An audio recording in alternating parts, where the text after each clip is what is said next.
Oh shit! Playoffs are here! It's time for EU to step up! Let's go!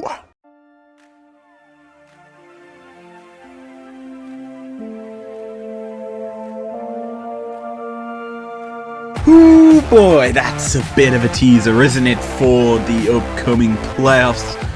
Welcome, ladies and gentlemen, to the round 1 playoff matchup between Vitality and Fnatic. And we are just gonna get straight into our light show, so roll the footage!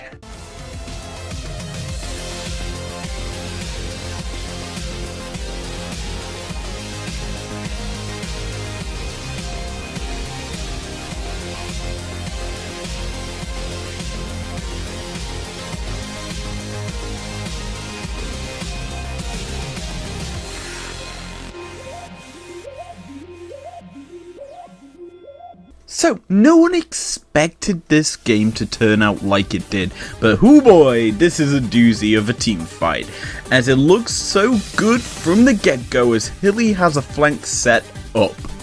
But it is Vitality with the quick fingers as Hilly shows up for the flank, and spank! Self-made flash ults onto 3, which is essentially vital to this play, as it defines the fight almost immediately.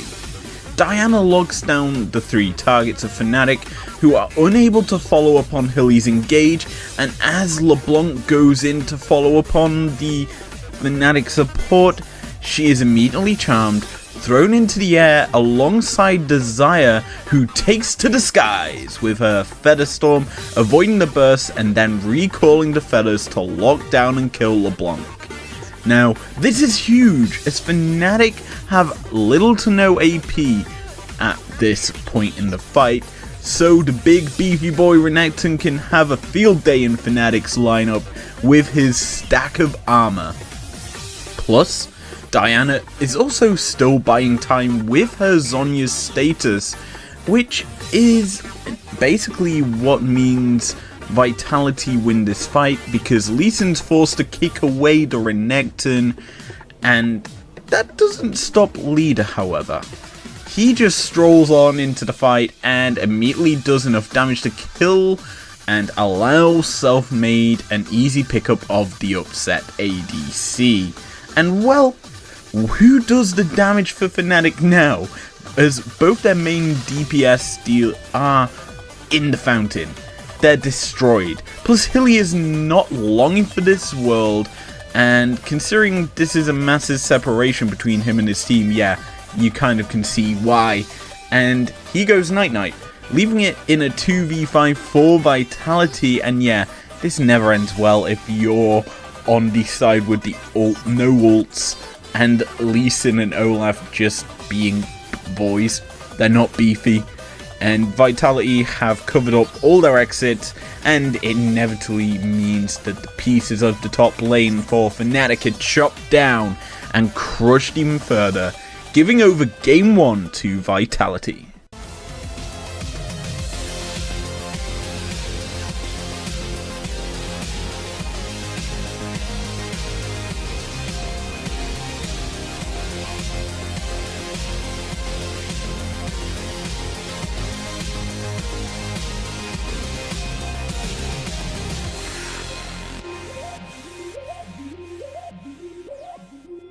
As you may have saw, I hyped up Self-Made considerably in Play 1, and well, I need to do the same in Play 2 for Bwipo, as this guy is the big boy in this play, as he shows off the skills he possesses on Lee Sin. So it starts out with him going for a gank bot side, Sonic Wave into the kick on the Ezreal, and that goes straight through the Galio. Now, this allows for the easy kill onto Stone Gargoyle. What's more, Crowny has exhausted all his tools, as no flash, no arcane shift, or his second summoner. It means a simple charm up from Hilly secures the double kill for upset. However, the Vitality kill squad have made it down to the bot side of the map, and are going for the 2v3, but just watch the reaction time from Upset. When Selfmade goes in with his E, he avoids the immediate burst by going into the Feather Storm. And while Selfmade doesn't immediately blow his load, he does, however, release it a little bit too late, as Upset flashes away to avoid the Moonfall. Then it's just Whippo trying to go in, but he almost dies, and he goes into his own status to avoid the damage. And yeah, when the position of the Yasuo is revealed thanks to Whippo, it means that it spells doom as the feathers get pulled back, and although they don't fully make it back to Upset to allow him the extra feathers throw back out, thanks to a perfectly placed wind wall, it does still root Leader. And as Hilly tries to knock him up to secure the kill, yeah, Vitality almost secured the double, maybe the triple, if Selfmade had stayed for the fight, as the last breath comes out of Yasuo. Actually has his own last breath, kind of ironic. It still leaves this fight as a 3-0 in favor of Fnatic, until it becomes a 4-0 in favor of Fnatic, as Niski has roamed down to the bot side. He catches Selfmade trying to run back to his base, and just a quick and easy outplay from the Silas secures the kill on the Diana, and also this game for Fnatic.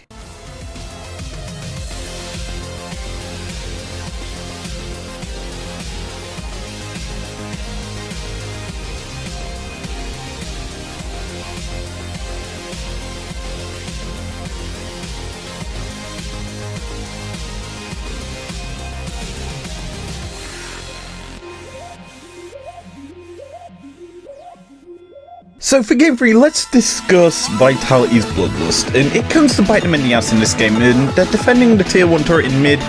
Herald kills it, and then Hilly comes in from behind, landing the 2-man knockup. Slicing Maelstrom gets used to zone away Fnatic, and that does mean that Hylissang dies. Then the re-engage comes in from Vitality, and they just over-push into the unknown. As Niski gets in the side, it means that he's able to line up a perfect spell flux onto the clumped up Vitality members in mid, and then it's easy pickings once he gets the first kill, as Upset comes in, picks up 3, throwing down them arcane shifting forward attacks, and yeah, it's very solid from Fnatic in terms of bouncing back against the Bloodthirst. And immediately you think, oh, this is a good play from Vitality to turn around the dive that Hilly does, immediately popping him out, but they step a bit too far forward. As soon as Leader shifts forward, the Spell Flux chain kills off Labrov, then Renekton's able to kill Selfmade because he stepped a bit too far forward without protection. Lulu didn't even use the Wild Growth, and that means that Fnatic pick up all them kills and the Baron to go on top. And the damage that came out from Niski was so big, it meant that the fight was very easy for Fnatic to win once Vitality stepped forward.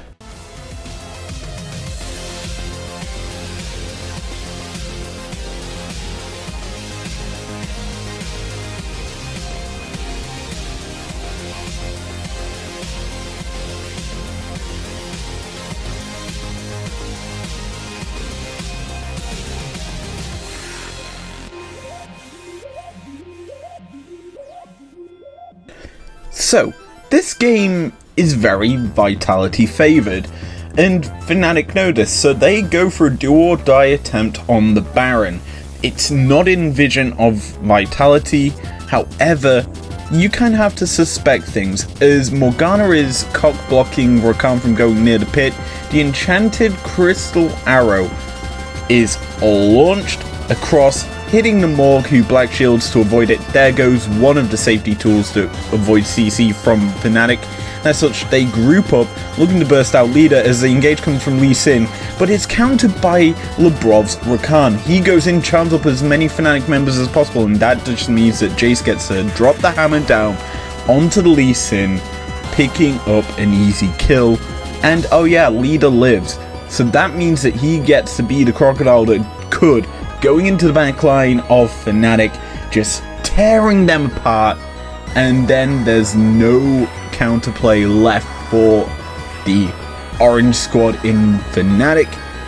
And sure, they'll pick up the consolation kill of the Rakan, who sacrificed himself to keep his carries alive, but it's a very, very hard thing to do if you are Fnatic, if your Black Shield goes onto the Morg herself to avoid an enchanted crystal arrow used to scout. So that's a big old notice here, and it's actually interesting because Lee Sin does manage to get the kick, but he's unable to do anything, especially when all the statuses come out from Fnatic at the same time. They timed them poorly. You want to do them in kind of these start situations and not all at the same time, because then you can put out continual damage if you're Fnatic. However, it does mean that Vitality get the easy kill, they also get the Baron, and they also get Game 4, taking us to Silver Scrapes.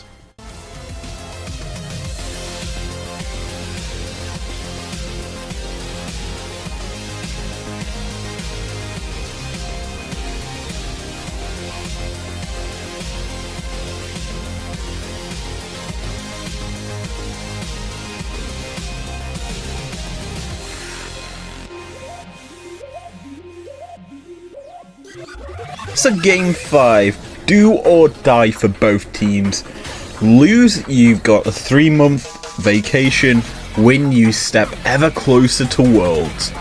And honestly, this game was kind of interesting from the side of Fnatic, because this was very one-sided. They picked up an early lead, they rolled with it, they got the soul, and Vitality just could not keep up with the tempo that Fnatic had set in this game. It was very hard, especially considering you look at the comp that Fnatic had. They had 2 big beefy boys, you had a roaming mid, and then you had the safety of Braum Ezreal in the bot lane. That's a solid team in comparison to the Vitality sort of, we're going to try and dive you comp into a fully defensive comp. It doesn't work out, and Fnatic kind of won draft pretty easily, and that aggression that Vitality sorted for that won them the previous 2 games in this series kind of showcased some of the flaws with Fnatic. And what I mean by that is, if you pick on the top side, as Adam has had it rough, I feel, in these playoffs, and pretty much at the end of the split, teams realise, hey, we just need to kill off Adam or force him onto a pick that he can have no influence on the map, and then play through bot side. Yeah, that's pretty simple, because Upset is the main carry for Fnatic. He has stepped up considerably, and it's why you kind of need to pick on him if you want to beat Fnatic. And it's going to be interesting, especially with the Misfits game, who actually is going to win that, because Razork, very early game orientated in his jungling. Hirit should beat Adam on his own. And then bot side, it's 2 ADCs that are very consistent. Kobe versus Upset. And if Razork pays some attention to mid, and possibly a bit to the bot side, I could honestly see Misfits picking up that series. But this is the last time we see some villains this split, and this season actually, as Vitality head out of the LEC after a very solid bounce back split. No one expected them to be in the position they were. Everyone expected it to be either XL or SK to be in this spot, but they did well. They got to playoffs, and yeah, that's that. If you enjoyed this episode, leave a like down below, subscribe if you're new here if you want to. I will be doing another breakdown next on Tuesday. Probably will be the LCS. I've flipped the formula around, and as such, I'll see you guys then. Peace out.